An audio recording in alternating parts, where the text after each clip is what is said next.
Brad Bean, Disney, Dreamworks, Riot Games, Activision, Jim Henson's Creature Shop, Marvel, and the list goes on, is a cartoonist and character designer whose work has been featured in films, TV, video games, comic books, board games, and children's books. Even though he's a professional, he always finds time to work on the art that brings him the most joy, like his children's books. You can find more of his work at brettbean.com, but for now, please join us as we talk about how to come up with fresh ideas for your art, dealing with your mean inner voice, creating art that connects with people, dealing with art growth pains, and learning how to face failure from babies. Want to be part of the show? Then send in your questions or topics you'd like to see covered to our email at hello@etralab.com. If you send us an audio recording, we might include it in the episode. Hi, I'm Anya, and this is Make More Art, a podcast by Etra, meant to inspire you to keep on creating. Now let's hear from our guest. Okay, Brett, so for our audience who does not yet know you, can you just shortly tell us where you're from and what you're working on, just so they have an idea? Okay, so I'm from Seattle, Washington. I'm in the States. I am in Los Angeles, California now, working with TV and film and video games and everything. So I just finished up working as a character designer on the Crash Bandicoot game that just came out. Came out 2 days ago, which is extremely hard. I can't even play through some of the stuff I've made because it's such a hard game for me to play. I'm so bad at these things. I need to do that. And then I do children's graphic novels, and my first one is right there. It's called Zoo Patrol Squad, and that's with Penguin Books, and that's been really fun. So I'm working on the third book now, so that's going to be hopefully a long series if the kids like it. And then, yeah, I'm doing stuff with like Jim Henson's Creature Shop, doing puppet designs and a little bit of things here and there for other companies. So yeah, mostly a character designer and comic book artist. Awesome. And for the listeners who are watching just the audio, you can see the book that Brett mentioned in our YouTube version. So check that out at Etralab. Yeah, all the links are at etralab.com/bean. That's BEAN. Okay, so I've always known you as a character designer, and I have a few of your comics, but everything you do, what calls to me the most are your character designs and your sense of humor that is in every single piece that you do. Even your warm-up sketches are hilarious, which is so you. It's beautiful. Thank you. Why characters? Why does that speak to you? Why not something else? Well, it's process of elimination. Really, what I learned early on in my sketchbook is I tried to draw everything, right? I tried to draw rocks and trees and try to make them look real and worry about the lighting and make sure the characters look realistic, and then, draw the real muscles. But every time I did a series of them, my inner brain was like, this is boring. Like I like it when I see it in other people's work, but me physically doing the work, it was not exciting to me. So I was doing it for the knowledge, but then once the knowledge started to sink in, which is, the foundation, what they call like getting the foundation down, once that sunk in enough for me to go, okay, I'm really interested in things that I don't see in real life. I can take a photo of that. I don't need to paint it or draw it or spend time on it. I want to think about things. And story and humor is so tied to what I wanted to be in high school was a drummer. And then when I couldn't be a drummer because it was too loud, my parents gave me a piece of paper and a pencil. When I graduated high school, I convinced my high school buddy to get in the car with me and drive to California because I wanted to be an improv artist. I wanted to be a comedian. And the day before we were supposed to leave, he backed out. He got chicken. He got scared. And so I pulled back and I went to, community college and got my degree and all that kind of stuff. And then here and there went to art school, all that kind of stuff over the years. And it's just another podcast altogether. But so I found a way to connect all that, which is the humor part, which I enjoy, and then the storytelling part of that into the artwork and stuff. So it's really just doing the best you can with the foundations, but always listening to that inner voice that sort of talks to you, Mm-hmm. and not the inner voice that's the rude one, because I'm going through that now where everybody has that like really mean centered little jerk in there who kind of Yeah. talks to you, and you're like, well, that go away now, please. But I'm starting to realize that if you can't be friends with your inner voice, it's a much harder road. Yeah. So when you hear it and they're not nice, if that was a real person, would you hang out with them? If Oh, it's a no, you need to start changing that inner voice. wow. So there's a positive and a negative. You know what I mean? Because Mm-hmm. there's always the thing that like you want to do better, and that's okay. Because I have friends who will do that too. Like, hey, Yeah. that's great. Oh, I might do that instead. That's a great inner outer person. Mm-hmm. So I always like to gauge like if your inner voice is somebody you wouldn't hang out with, you need to figure out a way to change that inner voice. So that's that little inner voice that kind of talks to me and goes, "Oh, it needs to be a little bit funnier. That's what you are. That's make yourself giggle." And so now I'm really trying to just make myself giggle. And if I just get you or an audience member to go along for the joke and they get it and they laugh at it or they get empowered by it, then it's like it's a double win, right? So I think that's that kind makes of how I do. sense. Yeah, I'm hearing you, and I'm thinking about my own, the work I do for myself, my own children's book that has been frozen in time since the kid was born.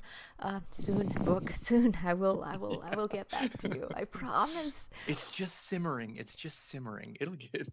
Anyway, when I'm working on my book, I am the happiest person I can be during that moment, and I love my characters, and I'm just doing drawings to explore what they would be doing on their free times, what sort of books they would be reading, just to get to know them better.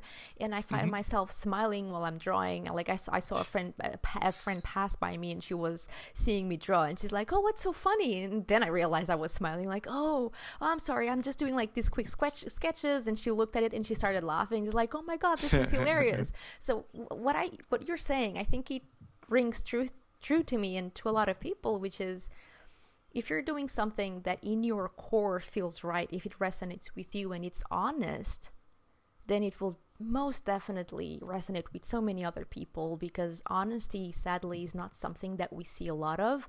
It looks to me that most artists are trying to do what they think others will like instead of focusing on what they truly love.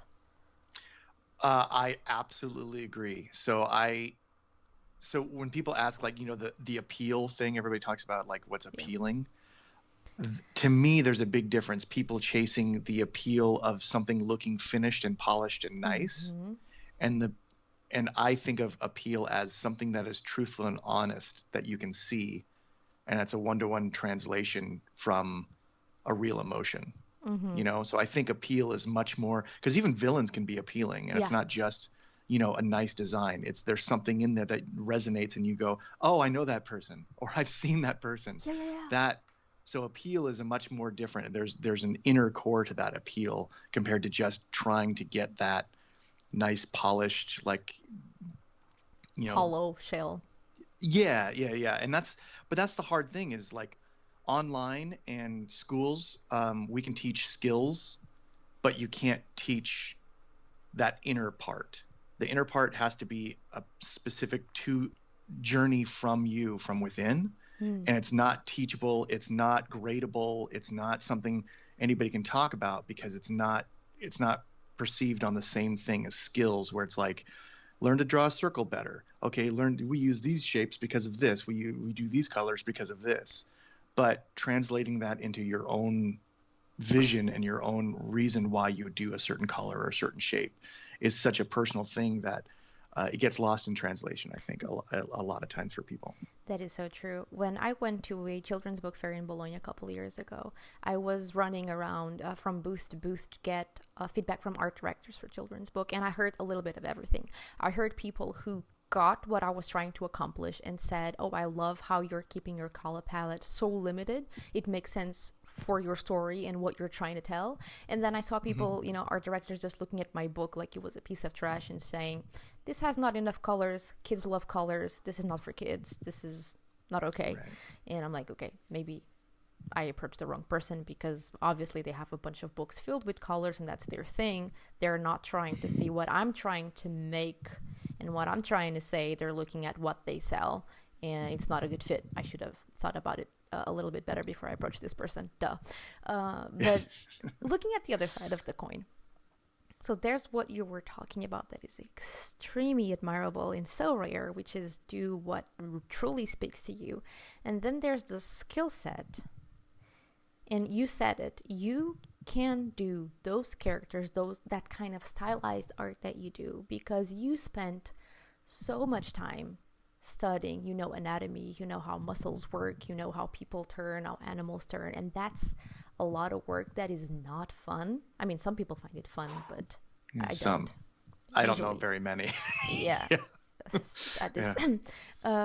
And it's like some people love it. It's just great, but it's like you have to study and get that foundation, as you said it, in order to then do what speaks to you. And what I see the most successful artists I see out there, or the most, success is another whole conversation. What does that mean? Anyway, the happiest artists I see out there, they do their own thing. And it's not because they were looking for a style of art, because they need to have their style, otherwise they will be like everybody else. Well, that's not, guys, stop with that. Just stop.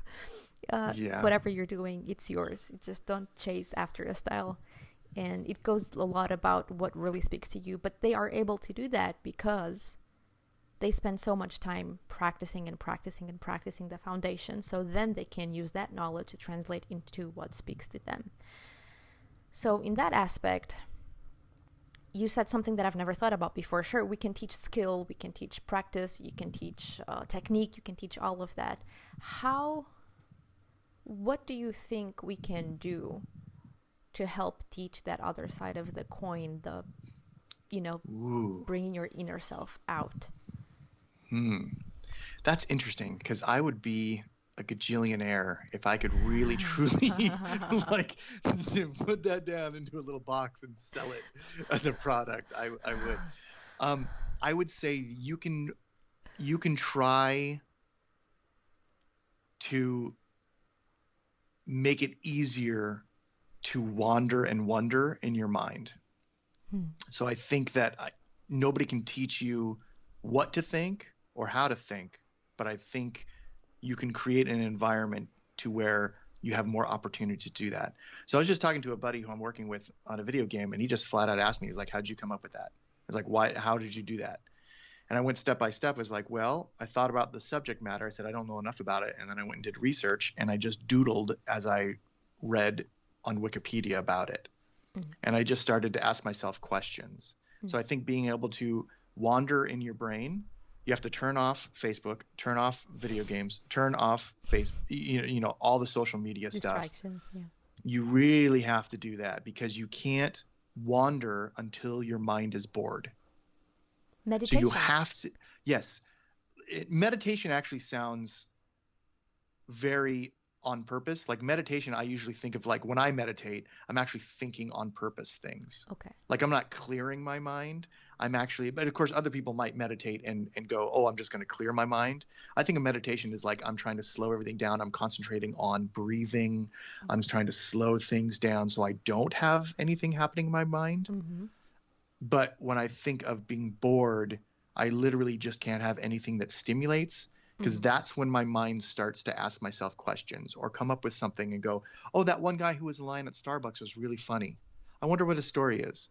Well, based on his clothing and his hair, what could no. And my brain will just start asking myself questions and going. And then when I get to a door that feels like it's done, I go, oh, okay, that's a shut door. Who cares? And then I go back to a more interesting question and go up this way. It's the same thing as mental brainstorming. Have you done that, where you like make a circle and you start thinking about, here's the main plot, and you think this is the way it could go, and you start making like little brain bubbles towards that central theme? Well, I just do that in my head for creativity. So I have a separate sketchbook, which nobody else sees, and it has nothing to do with how good of a drawing it is. So it is strictly for that side of my brain. I have another sketchbook, which is much more about skill and practice and maybe trying to convince somebody to hire me as a freelancer when I, post it online, stuff like that. So that's a separate sketchbook, but I have just one devoted to just random ideas that I don't have to care when I start drawing. The first thing that comes to my mind is make sure it's good enough drawing. That sketchbook has none of that. Mm-hmm. And so it's free from all those things. It really is just a brain dump. And I just go, great. It doesn't have to be good. I'm just getting the idea down. And so that facilitates that creative side of me compared to the skill side of me, mm-hmm. which is trying to make everything look good and, clean this line up and this goes down this way to connect to this one. And, all the things that I've learned. The other one has nothing to do with that side of the brain. So I think that there's a way that you can be more creative and let that into your world. But again, you have to be bored. That's I amazing. think to get there. So you're honing two skills at the same time, one that everybody sees and one that no one sees. I mean, they see it with the final product of a great story, but it's the whole essence. Yeah, it's the essence. You cannot see the essence. You can just feel it. Yeah, I mean, it's the same thing as when people go back and look at my first sketchbook or go to my DeviantArt. I left everything up. So I know a lot of artists, they get rid of all their old stuff. Mm-hmm. I left everything in there so people could see how truly atrocious I was. And then it's just a lot of hard work and going through the same slog as everybody else. But it's just like catered, social media is catered. And so we think it's just, hey, here's this end thing that you see. But it's like, well, no, you didn't see all the work that went into this. You didn't see all the mistakes I had to make to go, how do I find my creative side? How do I find that space to make those mistakes? And then, it's not like I just woke up and went, oh, I'm going to be creative today, so I'm going to have this sketchbook. I'm going to be bored. I'm going to do this. I'm going to do that.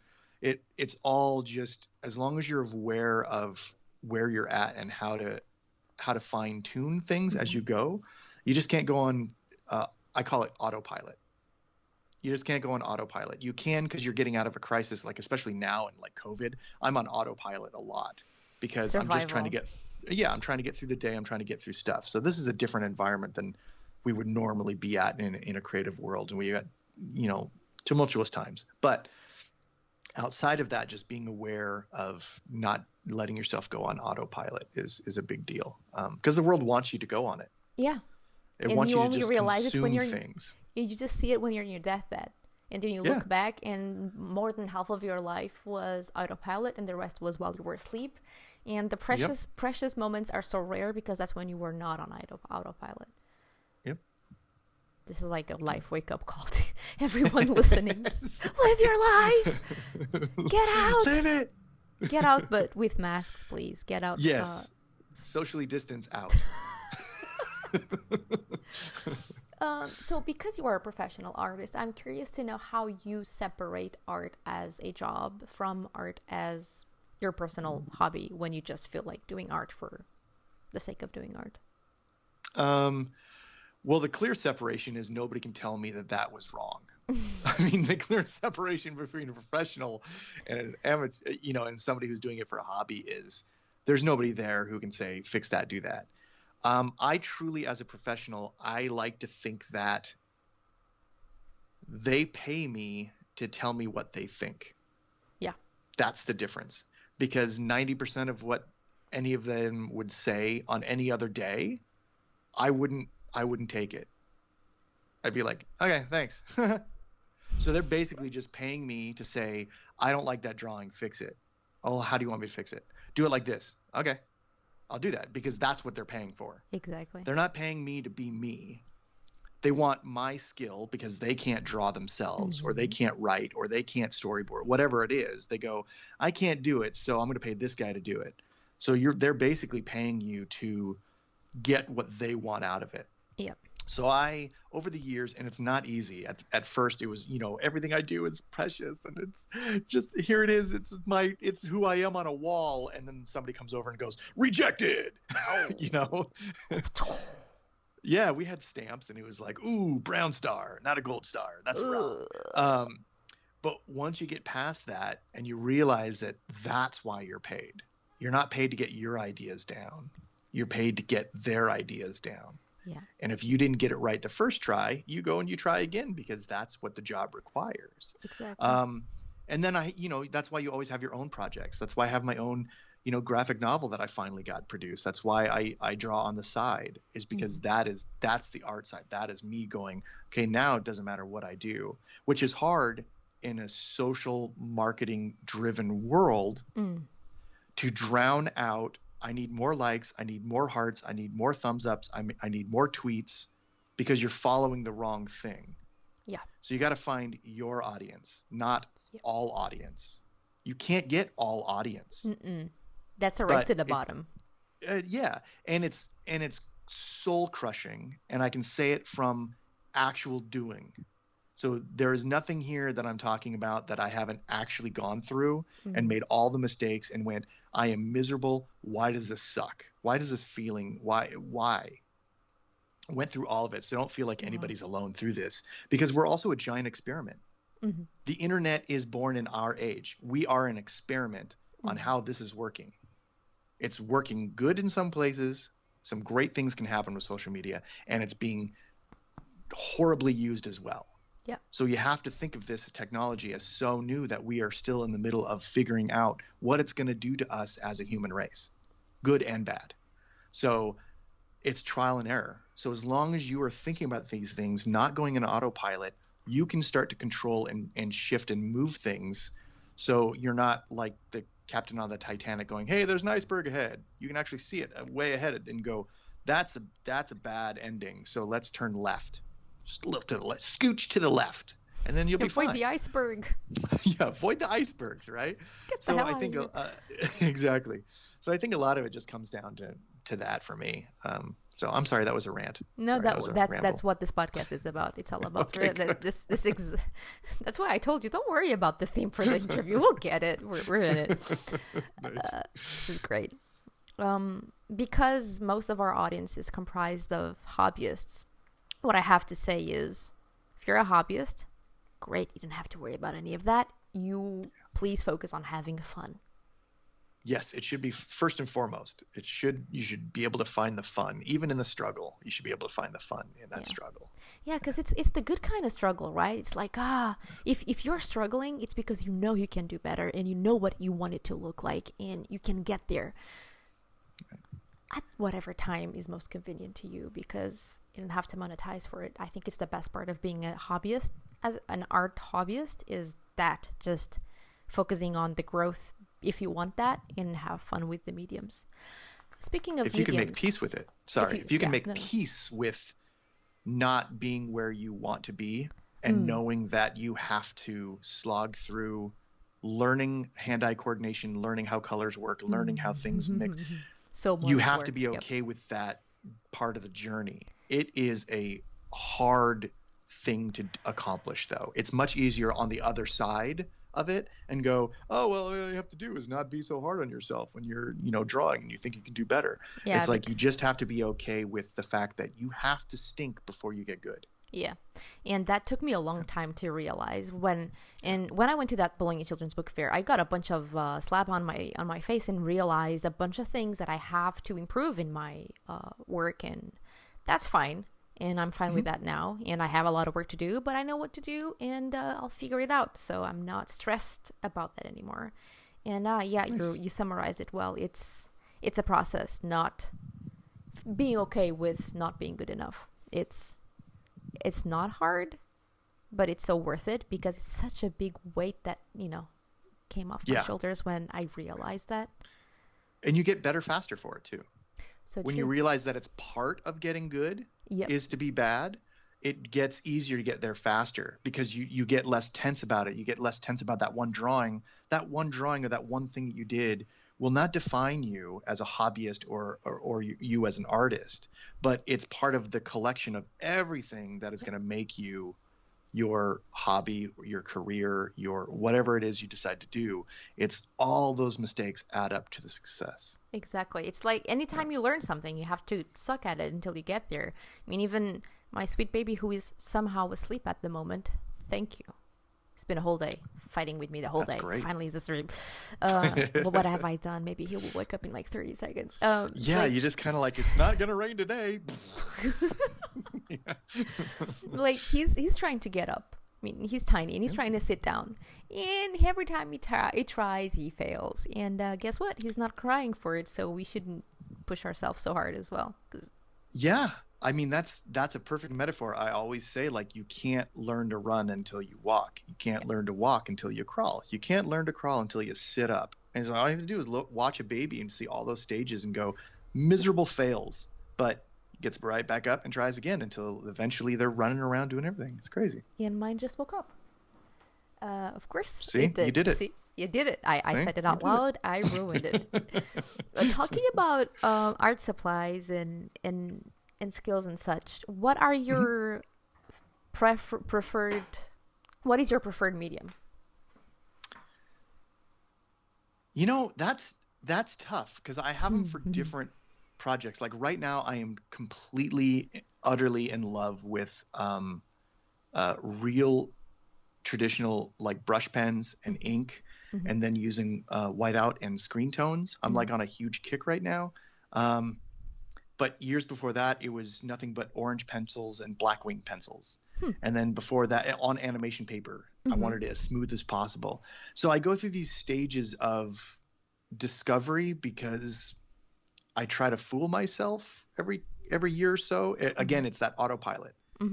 It's like when I feel like I'm getting a little bit comfortable, I kind of go, let's throw this into the mix, and then let's do nothing but gray washes, and then let's go buy some of this stuff and see where what path goes down. When I do commissions like my monsters and stuff like that, my favorite is always marker pens and brush pen, and I use white on top of that. So whenever I do commissions for people, whether it be a famous character or my own creature creation station, then markers are my favorite for traditional media. I mean, I still use digital for everything for companies because they want changes very fast and rapidly. So we kind of, that's the new tool that everyone just uses. But traditional, I've been on a huge kick with brush pens and exploring the black to white ratio, and not with gray, but straight up like cross hatching to find the shadow and, you know, thick to thin lines and stuff like that. Yes, to where the point where I actually used from your other video of, I can't remember his name, I do apologize, the guy who did the llama, the watercolor llama. Mark Brewer. Yeah. And so on my latest piece, I'm like, oh, I've never done this before. I'm going to try this. And I just grabbed like a bunch of ink on that toothbrush and I just went, okay, it's almost done. I'm going to do this. And I just like splayed ink all over it with my old toothbrush. And of course, I did not ask if we had any more toothbrushes before I did that. So I had to go to the store and buy me a new toothbrush because I used mine and forgot we didn't have any backups. So, you know, if you decide to try that, make sure you have a backup toothbrush. Just saying. Oh my goodness. And if you're wondering who Mark is, I will link to his live demo where he paints a llama to the post associated with this episode at edgerlab.com/bean. Okay, before we wrap up, because you shared a bunch of golden nuggets already, I just want to ask, in your years of being an artist and a teacher, what has been the most common or the most glaring art issue, art struggle that you've seen people do or have or go through? You know, I think for the most part, it's exactly what we actually talked about. It's something that I always talk about because it is lacking in most portfolios, where they are doing the thing. Their portfolios always show, I want a job. I did artwork that I think will get me a job. And that's what the portfolio shows. And more, you have to realize that the industry is not getting that much bigger. It's not like it's a huge industry. So for character designers, you know, people who want to do what I do, I go, well, it's the same 10 jobs that we're all going after. And there's only 3 companies doing it. So it's like, it really is a hard thing. So like trying to make artwork just for what you think somebody in HR on a whim on a Tuesday when they look at your portfolio over coffee at 10 a.m., it's not going to speak to anybody. So you have to be able to find why you want to be an artist. And it shouldn't be because it beats flipping burgers, or it shouldn't be because, oh, I didn't know what to do and my parents gave me a free ride to art school. Like it should come. So when I see people's artwork, that's what I see when they think they've already made it. Now, when you're in the process of figuring that out, I don't have anything to say, because I can tell those people where I'm like, oh, you're figuring it out. You have something to say. You don't know how to say it yet. So you just need more hand-eye coordination. You just need more time for your skills to rise up to the occasion, because it's all visual communication. It's just viscom, right? So you're trying to visually communicate your ideas, which is different than just trying to learn how to paint, right? You're just trying to paint real world lighting. So when you're doing this and you have an idea, viscom is the thing. And so you're trying to communicate effectively what you want. And so that can be in any art style and stuff like that, but you have to have something to say. And I think that's where people get caught up, is because they just go, the thing they have to say is, give me a job. I did artwork. Here's my turnaround prop. Here's my other thing. And it's like, well, did you care about any of that stuff? Because I can tell that they don't care. They're just getting a grade, or they're just putting it in because they think it'll get them the job. But you can tell the difference when you open a portfolio and somebody has thought about what they want to give to the world. And that's when I think people truly respond. They don't know that they're responding to that, but that's what I see when I see portfolios like at different conventions and stuff, and they bring them to me, and that's what I see. And that's what I look at. I can scroll endlessly, and I follow a lot of people on Instagram, but when you really start to break down of people who have way more likes than I'll ever get in my entire life, still ask the question of like, what is this? Like, why is this here? It really is just the same drawing I've seen 50,000 times in my Instagram feed. But why? Like, why was this made, other than it's just another version of, something, like, oh, okay, there's no thought behind it. It's just somebody on autopilot making a skilled drawing. And you go, oh, that's great, but there's no substance to it. There's no substance. So it's all just, if I can say it, this is my favorite quote from art school. It's called chroming a turd. And what we did is, in 3D, you can chrome something so it looks all shiny and nice, but it's still a poop. Yep. So you can chrome a poop, but it's still, when you look at it, you go, oh, there's no idea. It's still a poop. Yeah. It's really shiny and really beautiful, but it's still a poop. Yeah. So that's, the crude way. And I still say that to myself to make sure that I'm not trying to chrome a turd when I do something. So yes, sorry to be crass, but I remember it because it's crass. Yeah, I heard that before from Steven. Steven mentioned that in one of his talks when I was with him here a couple of weeks ago. So yeah, I was actually thinking about that when you were saying a bunch of stuff at the beginning. Cool. Do you think, I just have one last, I should have wrapped up, but I have just one more question for you. Of course, yeah. What do you think? It's too fun talking to you. Likewise. What do you think is the part that art plays in this world? Is it like, do we have a responsibility towards our community, towards the world itself with art? That's very altruistic. I really like that. I think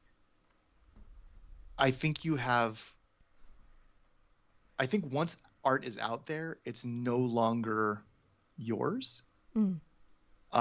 I think it's easy for artists to fall back a little bit because the art is the thing, compared to actors, where they are the art.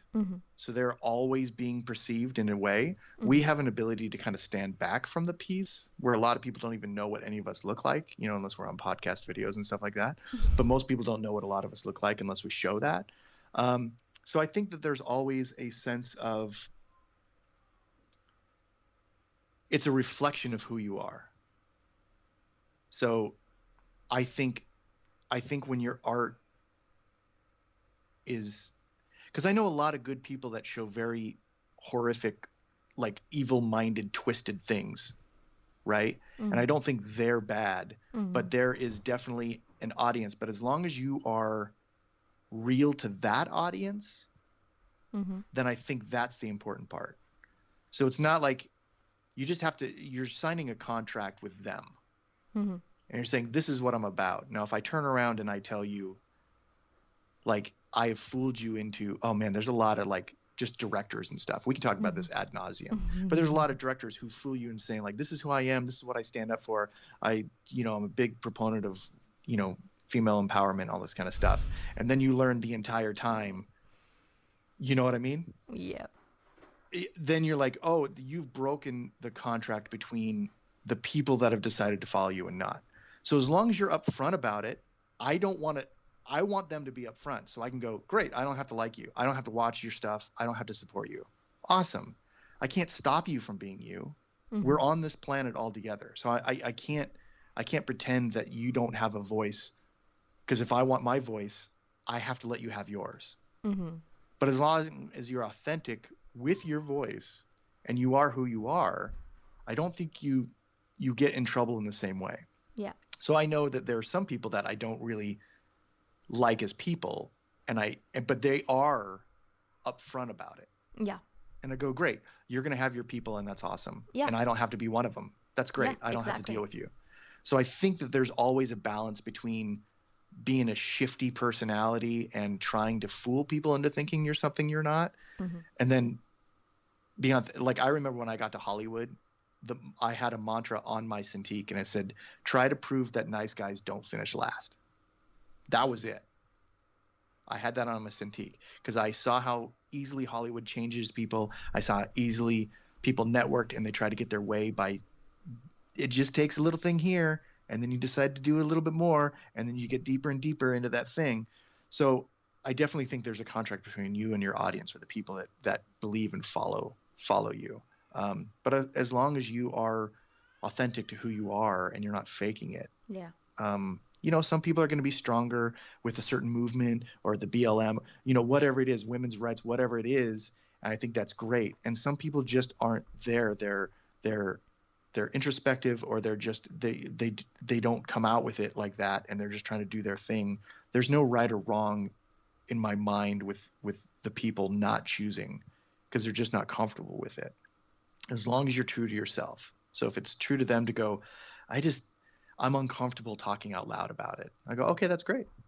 If you are, that's fine. There's nothing wrong with that either. So I'm not going to condemn somebody for not saying something. But yeah, that's another meandering topic, but it's a certain, I think of people's personalities as it's all gray area. Oh, my baby says hello to everybody. Hello. I try to give people 3 chances, because you never know when you've caught them on the worst day. Mm-hmm. But by 3rd chance, you've figured out who they are. First time they had a bad sandwich, and they're not feeling good when you meet them. And you're like, oh, okay. Second time, okay, maybe you had a second cup of coffee that was really awful. Maybe your tummy's still upset. I don't know. Third time, if they're you're like, okay, I've made my decision about you. Yeah. But I've met plenty of people that like pass off as black and white, and it's just, the world just doesn't exist like that. That's not how the work. Yeah. No, we can do that with Simpsons characters, but we can't do that with real human beings. Yeah. Simpsons characters are 2-dimensional, right? It's like literally the character is like, oh, Homer Simpson, he's dumb and he takes care of the family. He's a dumb dad, and then he can become smart. But then he gets dumb again. Yeah. So the characters are 2-dimensional, but real people can't be boiled down into that. It's much harder to do that. So once I was having a conversation with an acquaintance, and I was telling him how I did not like someone, and he said, well, not everybody likes you too. And before I could reply, another girl jumped in and said, well, you know what? If everybody liked her, then something would be really off about her. Right. And that's stuck in my mind forever. It's like, not everybody's gonna like you, and if everybody does, you're creepy. Something's off. Or you're just really lying to yourself about who you are as well, and you're piecemealing, like, oh, how do I satisfy everybody else but the core of who you are? And that says something about that person as well. So betraying you're worried yourself about that. So yeah, everybody has that inner compass. Just follow your inner compass. There you go. Now I wonder, what is the kind of art that brings you the most joy? Please let us know in the comments section of the post associated with this episode at etchrlab.com/bean. That's etchrlab.com/BEAN. Like the podcast? Help us support the show by subscribing and giving us a 5-star rating and review on Apple Podcasts at etchrlab.com/go/Apple.